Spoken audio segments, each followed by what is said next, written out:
तो एक तरफ जहां गृह मंत्री अमित शाह ने जैसे ही तारीख बताई राम मंदिर की, वैसे ही इस पर घमासान छिड़ गया है। तो दूसरी तरफ बिहार में कमंडल के जवाब में अब मंडल आ गया है। बिहार में लंबी रस्साकशी के बाद आज से जातीय जनगणना की शुरुआत हो गई है। सरकार की तरफ से बनाई गई टीम पटना समेत पूरे राज्य में घर घर जाकर जानकारी ले रही है। अभी पहले चरण का काम शुरू हुआ है। इस दौरान मकानों की गिनती की जा रही है। जाति आधारित ये पूरी जनगणना 2 चरणों में होगी। पहले चरण का काम 21 जनवरी तक चलेगा, वहीं दूसरे चरण 1 से 30 अप्रैल तक चलेगा, जिस दौरान जाति और उपजातियों से जुड़ी हुई डिटेल्स जुटाई जाएंगी। इस पूरे सर्वे में बिहार सरकार ने शिक्षकों और आंगनवाड़ी कार्यकर्ताओं समेत 2 लाख लोगों को ड्यूटी पर लगाया है। पूरी प्रक्रिया इस साल मई तक पूरी होने की उम्मीद है। इस पर करीब 500 करोड़ रुपए खर्च होंगे। तो ये बड़ी खबर बिहार से है, जहां पर जाति गणना की शुरुआत हो चुकी है। जाति के आधार पर लोगों की गिनती की जाएगी और इसका काम अब घर घर जाकर होगा। हर घर में जाकर इसकी जानकारी जुटाई जाएगी और शुरुआत आज यानी कि 7 जनवरी से हो चुकी है, लेकिन इसका काम इसी साल मई तक पूरा हो जाएगा और इसे पूरा करने में लगभग 500 करोड़ रुपए का खर्च आएगा। ये सिर्फ एक छोटे से बेडरूम से मशरूम की खेती करके महीने का 50,000 कमा रही हैं। मशरूम खेती सीखनी है तो फ्रीडम ऐप को अभी डाउनलोड कीजिए। ये पूरी जो जाति जनगणना है ये 2 हिस्सों में होगी। इसका काम 2 चरण में होगा।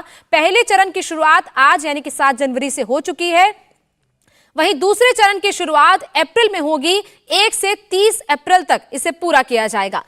बिहार में आज से जो जनगणना हो रही है उसमें केवल जातियों के बारे में ही ब्यौरा नहीं लिया जाएगा, परिवारों की आर्थिक हालत का भी पूरा लेखा जोखा तैयार किया जाएगा।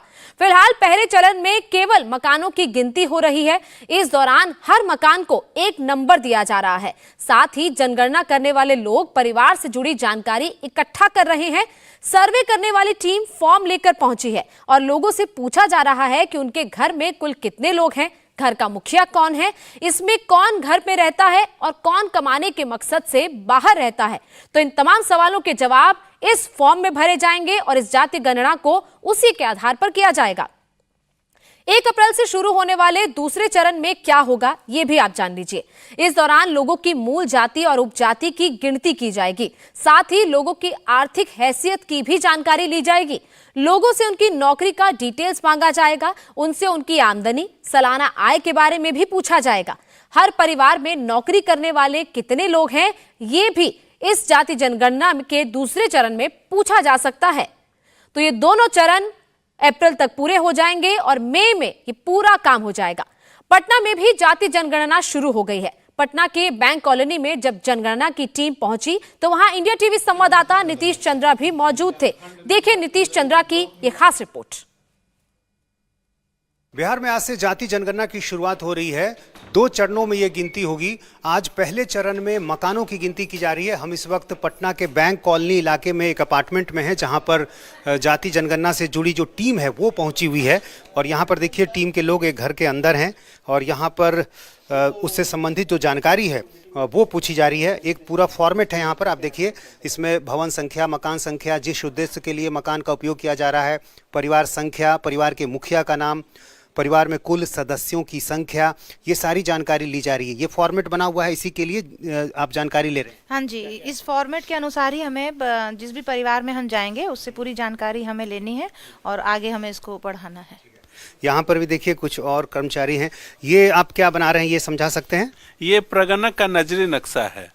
मतलब ये जो एक प्रगणक को नियुक्त किया गया है, उनको जो क्षेत्र आवंटित किया गया है वो क्षेत्र किस तरीके का है, घर उसमें किस तरीके के हैं, वो इसमें दर्शाया गया है। जैसे ये हम लोगों को जो गणना कार्य शुरू करना था वो उत्तर पश्चिम कोने से शुरू करना था।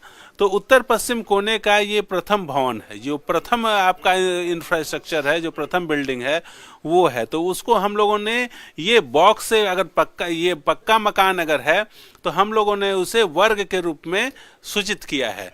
वर्ग का अर्थ हो गया कि वह पक्का मकान है और उसके अंदर 1 से 25 उसके अंदर जो ये 1 लिखा हुआ है, इसका अर्थ है कि ये भवन संख्या है। अर्थात यह जो अपार्टमेंट है उसका भवन संख्या 1 है और इसमें 1 से लेके 25 तक के इसमें फ्लैट हैं। ये जो हर एक फ्लैट है, हम लोग फ्लैट को एक अलग जनगणना मकान के रूप में परिभाषित करते हैं। ये आप देखिए, बिहार जाति आधारित गणना 2022 प्रगणक नजरी नक्शा। तो एक नक्शा भी साथ साथ तैयार किया जा रहा है और उसमें ये बताया जाएगा कि किस तरह से जो भवनों की संख्या है वो इसमें दर्शाई गई है। यहाँ जो मकान के मालिक हैं वो भी हमारे साथ हैं। आज से शुरुआत हुई है, क्या क्या जानकारी आपसे ली गई? हमसे पहली बात है कि मुखिया का नाम, तो मैं ही मुखिया हूँ, तो मैंने अपना नाम लिखा। और परिवार में कितने सदस्य हैं, तो हमारे परिवार में 4 सदस्य हैं, मैं हूँ, मिसेज है और एक बेटी है, एक बेटा है। ये सिर्फ एक छोटे से बेडरूम से मशरूम की खेती करके महीने का 50,000 कमा रही हैं। मशरूम खेती सीखनी है तो फ्रीडम ऐप को अभी डाउनलोड कीजिए। ये सारी जानकारी ली जा रही है। शुरुआत हो गई है जाति जनगणना की। लंबे समय तक इसको लेकर बिहार में राजनीति हुई है और अब पहले चरण में 15 दिनों तक मकानों की गिनती होगी और उसके बाद 1 अप्रैल से लोगों की जाति पूछी जाएगी कि वो किस जाति है और उसके बाद एक आंकड़ा आएगा, उसको सार्वजनिक किया जाएगा। 500 करोड़ का बजट रखा गया है और माना जा रहा है कि इस जाति जनगणना की जब रिपोर्ट आएगी तो उसके बाद एक नए तरह की राजनीति देखने को मिलेगी। यहाँ पर आप देखिए नंबरिंग की जा रही है। ये लाल स्केच से मकान का नंबर यहाँ लिखा जा रहा है। जिस मकान की गिनती होगी वहाँ उसको नंबर दिया जाएगा। ये आपने 2 नंबर दिया है? हाँ, क्योंकि इस भवन में मैं दूसरे मकान में यहाँ पर आई हूँ, इसलिए इसका दूसरा नंबर दिया गया है। अच्छा, और अपार्टमेंट का भी कोई अलग से नंबर? हाँ, अपार्टमेंट का भी एक नंबर है, वो भवन नंबर में आता है, तो उसको हम दे चुके हैं और उसके वो हम भवन इसके अपार्टमेंट के गेट पर दिए हुए हैं। तो इस तरह से एक पूरी प्रक्रिया बनाई गई है कि किस तरह से गिनती की जाएगी। 2 लाख कर्मचारियों को इसमें लगाया गया है। इंडिया टीवी हर वक्त हर जगह डाउनलोड करने के लिए सर्च करें India TV news Google play store या ऐप स्टोर पर।